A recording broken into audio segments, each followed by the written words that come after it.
Namaste. Om Sai Ram to all the Sai devotees. Today I am going to narrate the chapter number 50 of Holy Book Shri Sai Satcharitra, The Wonderful Life and Teachings of Sai Baba. The stories which are covered in this chapter are Kaka Sahib Dikshit, Shri Tembe Swami, Bala Ram Dhurandhar. Chapter 50 of the original Satcharitra has been incorporated in chapter 39 as it dealt with the same subject matter. Now, chapter 51 of the Satcharitra has been treated here as chapter 50. This chapter gives the stories of Kaka Sahib Dikshit, Shri Tembe Swami, and Balaram Dhurandhar. With Baba's grace, I am going to start chapter number 50. Preliminary. Victory be unto Sai, who is the mainstay of the Bhagas, who is our Sadguru, who expounds the meaning of the Gita, and who gives us all powers. O Sai, look favorably on us and bless us all. The sandalwood trees grow on the Malay mountains and ward off heat. The clouds pour their rainwater and thereby cool and refresh all the people. The flowers blossom in the spring and enable us to worship God therewith. So the stories of Sai Baba come forth in order to give solace and comfort to the readers. Both those who tell and those who hear the stories of Baba are blessed and holy. It is a well established fact that though we try hundreds of means or sadhanas, we do not attain the spiritual goal of life unless a Sadguru blesses us with his grace. Hear the following story in illustration of this statement. Kaka Sahib Dikshit. Mr. Hari Sitaram, alias Kaka Sahib Dikshit, was born in 1864 in a Vadnagar in a Brahmin family at Khandwa. His primary education was done at Khandwa, Hingan Ghat, and secondary education at Nagpur. He came to Mumbai for higher education and studied first in the Wilson College and then in the Elphinstone College.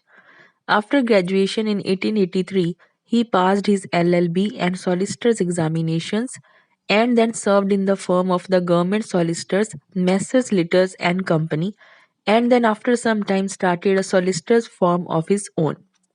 Before 1909, Sai Baba's name was not familiar to Kaka Sahib, but after that he soon became his great devotee. While he was staying at Lonavla, he happened to see his old friend Mr. Nana Sahib Chandorkar. Both spent some time in talking about many things. Kaka Sahib described to him how, while he was boarding a train in London, he met with an accident in which his foot slipped and was injured. Hundreds of remedies gave him no relief. Nana Sahib then told him that if he wished to get rid of the pain and lameness of his leg, he should go to his Sadguru Sai Baba. He also gave him all the particulars of Sai Baba and mentioned to him Sai Baba's dictum. I draw to me my man from far off or even across the seven seas, like a sparrow with a string fastened to its feet. He also made it clear to him that if he was not Baba's man, he would not be attracted to him and given darshan. Kaka Sahib was pleased to hear all this and said to Nana Sahib that he would go to Baba, see him and pray to him to cure not so much his lame leg but bring round his lame, fickle mind and give him eternal bliss.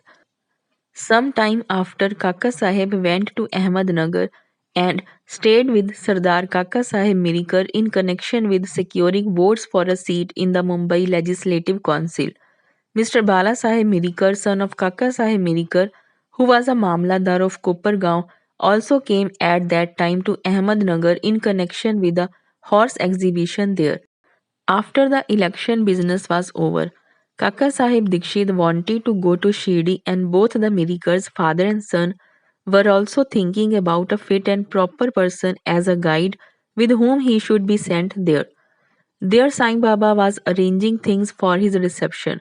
Shama got a telegram from his father-in-law at Ahmednagar stating that his wife was seriously ill and that he should come to see her with his wife. Shama with Baba's permission went there and saw his mother-in-law and found her improving and better. Nana Sahib Panse and Appa Sahib Garde happened to see Shama on their way to the exhibition and they told him to go to Mirikar's house, see Kaka Sahib Dikshit there and take him to Shirdi along with him. Kaka Sahib Dikshit and the Mirikers were also informed of Shama's arrival. In the evening, Shama came to Mirikers, who introduced him to Kaka Sahib. They arranged that Shama should leave for Kopargaon with Kaka Sahib by the 10 o'clock night train. After this was settled, a curious thing happened. Bala Sahib Mirikar threw aside the wheel or covering on Baba's big portrait and showed the same to Kaka Sahib. He was surprised to see that he, whom he was going to meet at Shirdi, was already there in the form of his portrait to greet him.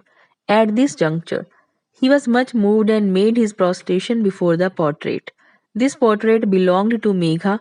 The glass over it was broken and it was sent to Mirikers for repairs. The necessary repairs had been already made and it was decided to return the portrait with Kaka Sahib and Shama. Before 10 o'clock, they went to the station and booked their passage, but when the train arrived, they found that the second class was overcrowded and that there was no room for them.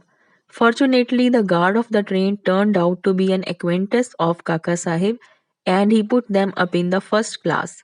Thus, they travelled comfortably and alighted at Kopargaon. Their joy knew no bounds when they saw their Nana Sahib Chandorkar, who was also bound for Shirdi. Kaka Sahib and Nana Sahib embraced each other, and then, after bathing in the sacred Godavari river, they started for Shirdi. After coming there and getting Baba's darshan, Kaka Sahib's mind was melted. His eyes were full of tears and he was overflowing with joy. Baba said to him that he was also waiting for him and had sent Shama ahead to receive him. Kaka Sahib then passed many happy years in Baba's company. He built a vada in Shirdi, which he made as his more or less the permanent home. The experiences he got from Baba are so manifold that it is not possible to relate them all here. The readers are advised to read a special number of Shri Sai Leela magazine, volume 12, number 6 to 9. We close this account with the mention of one fact only. Baba had comforted him, saying that in the end he will take him in air coach or viman, that is, secure him a happy death. This came out true. On the 5th July 1926, he was travelling in the train with Hemad Pant and talking about Sai Baba. He seemed deeply engrossed in Sai Baba. All of a sudden, he threw his neck on Hemad Pant's shoulder and breathed his last with no trace of pain and uneasiness. Shri Tembe Swami. We come to the next story, which shows how saints love each other with fraternal affection. Once, Shri Vasudevanand Saraswati, known as Shri Tembe Swami, encamped at Rajmahendri on the banks of the Godavari. He was devout, orthodox, Jnani, and Yogi Bhagat of the Dattatreya. One Mr. Pundalik Rao, pleader of Nanded, went to him with some friends. While they were talking with him, the names of Shirdi and Sai Baba were casually mentioned. Hearing Baba's name, the Swami joined hands with reverence and taking a coconut, gave it to Pundalik Rao and said to him, "Offer this to my brother Sai with my pranam and request him not to forget me but ever love me." He also added that Swamis do not generally bow to others, but in this case an exception had to be made. Mr. Pundalik Rao consented to take the coconut and his message to Baba. The Swami was right in calling Baba a brother, for as he maintained an Agnihotri day and night in his orthodox fashion, Baba too kept his Agnihotri, that is Dhuni, ever burning in the masjid. After 1 month, Pundalik Rao and others left for Shirdi with the coconut and reached Manmad, and as they felt thirsty, they went to a rivulet for drinking water. As water should not be drunk on an empty stomach, they took out some refreshment, that is chivda. The chivda tasted most pungent, and in order to soften it, as someone suggested, broke the coconut and mixed its scrapings with it. Thus, they made the chivda more tasty and palatable. Unfortunately, the coconut turned out to be the same that was entrusted to Pundalik Rao.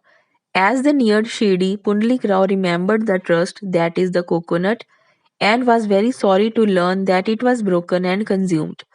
He came to Shirdi and saw Baba.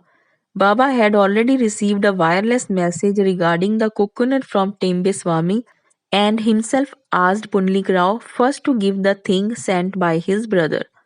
He held fast Baba's feet, confessed his guilt and negligence, repented, and asked for Baba's pardon. He offered to give another fruit as a substitute, but Baba refused to accept it, saying that the worth of that coconut was far more than that of an ordinary one, and that it could not be replaced by another. Baba also added, "Now you need not worry yourself more about the matter. It was on account of my wish that the coconut was entrusted to you and ultimately broken on the way. Why should you take the responsibility of the actions on you? Do not entertain the sense of doership in doing good, as well as for bad deeds. Be entirely prideless and egoless in all things, and thus your spiritual progress will be rapid." What a beautiful spiritual instruction Baba gave.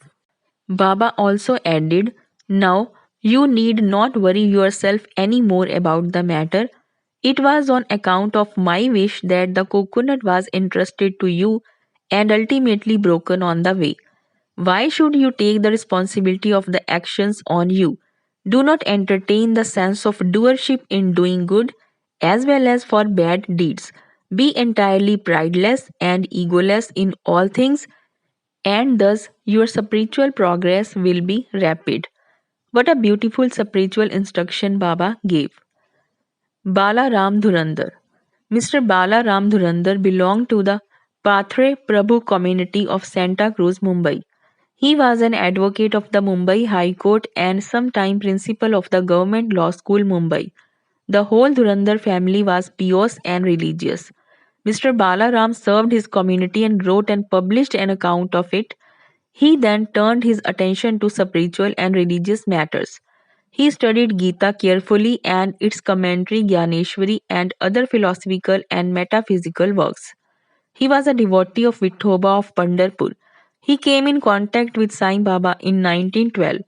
6 months earlier, his brothers Babulji and Vaman Rao came to Shirdi and took Baba's darshan. They returned home and mentioned their sweet experience to Balaram and other members. Then they all decided to see Sai Baba. Before they came to Shirdi, Baba declared openly that today many of my Darbar people are coming. The Dhurandhar brothers were astonished to hear this remark of Baba from others, as they had not given any previous intimation of their trip. All other people prostrated themselves before Baba and sat talking with him. Baba said to them, "These are my Darbar people whom I referred to before," and said to the Dhurandhar brothers, "We have been with each other for the last 60 generations." All the brothers were gentle and modest. They stood with joined hands looking at Baba's feet. All the sattvic emotions, such as tears, choking, etc., moved them and they were all happy. Then they went to their lodging, took their meals, and after taking a little rest, again came back to the masjid. Bala Ram sat near Baba, massaging his legs. Baba, who was smoking the chillum, advanced it towards him and beckoned him to smoke it. Balaram was not accustomed to smoking, still he accepted the pipe, smoked it with great difficulty, and returned it reverentially. This was the most auspicious moment for Balaram. He was suffering from asthma for 6 years. This smoke completely cured him of the disease which never troubled him again. Some 6 years later, on a particular day, he again got an attack of asthma. This was precisely the time when Baba took his Mahasamadhi.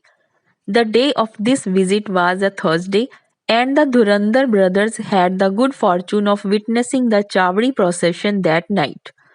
At the Aarti function in the Chavdi, Balaram saw the glow of Pandurang on Baba's face, and next morning at the Kakad Aarti time, the same phenomena, the same luster of the beloved deity Pandurang was visible again on Baba's face. Mr. Bala Ram Dhurandhar wrote in Marathi the life of the Maharashtra saint Tukkaram, but he did not survive to see its publication. It was published later on by his brothers in 1928. In a short note on Bala Ram's life given in the beginning of that book, the above account of Bala Ram's visit has been fully corroborated. Chapter number 50 is completed. Bo to Shri Sai, peace to be all.